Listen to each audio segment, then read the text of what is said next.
ಯತ್ರು ನಾರ್ಯಸ್ತು ಪೂಜ್ಯಂತೆ ರಮಂತೆ ತತ್ರು ದೇವತಃ. ಎಲ್ಲಿ ನಾರ್ಯರನ್ನು ಪೂಜೆ ಮಾಡ್ತಾರೋ ಅಲ್ಲಿ ದೇವಾನು ದೇವತೆಗಳೇ ಉದ್ಭವ.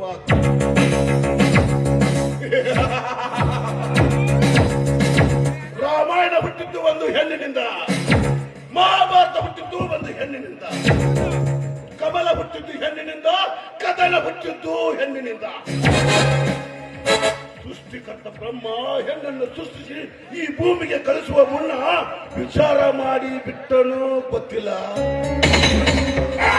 ಆ ಹೆಣ್ಣಿನ ಸೊಂಟಕ್ಕೆ ಸೌಂದರ್ಯವನ್ನಿಟ್ಟ, ಸೊಂಟಕ್ಕೆ ಮಾಧುರ್ಯವನ್ನಿಟ್ಟ,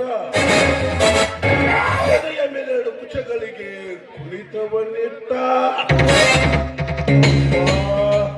ಆ ಕುಚಗಳ ಕುಣಿತಕ್ಕೆ ಮರುಳಾಗದ ಮಾನವರ ಇಲ್ಲ ಈ ಜಗತ್ತಿನಲ್ಲಿ.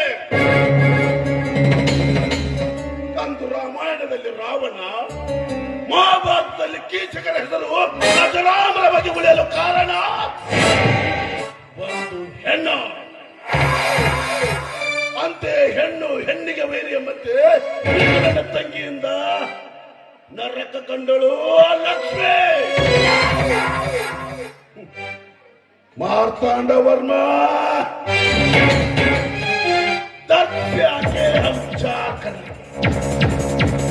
अगर तुम भी इम्तिहान दी तो एक दोस्त के खातिर रे मेरे दोस्त मार्तांडा,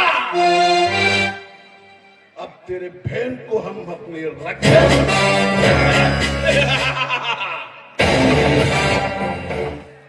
ಊರಲ್ಲಿ ನೋಡಿದ್ರೆ ನನ್ನ ತಂಗಿಯಿಂದ ಲಕ್ಷ್ಮಿ ಕೊಲೆಗೆ ಸುದ್ದಿ ಹರಡ್ತಾ ಇದೆ. ಏನ್ ಮಾಡ್ತಾ ಇದ್ದಳು, ಎಲ್ಲಿದ್ದಳು, ಹೇಗಿದ್ದಳು ಒಂದು ಅರ್ಥ ಆಗ್ತಾ ಇಲ್ಲ.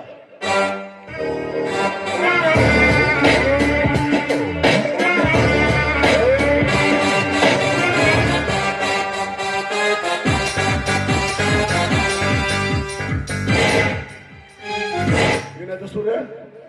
ಏನಿಲ್ಲ, ಕೈಕಲ್ಲ ಆಡೋಲ್ಲ. ಯಾಕೋ ಅಂತದೇನಾಯ್ತು?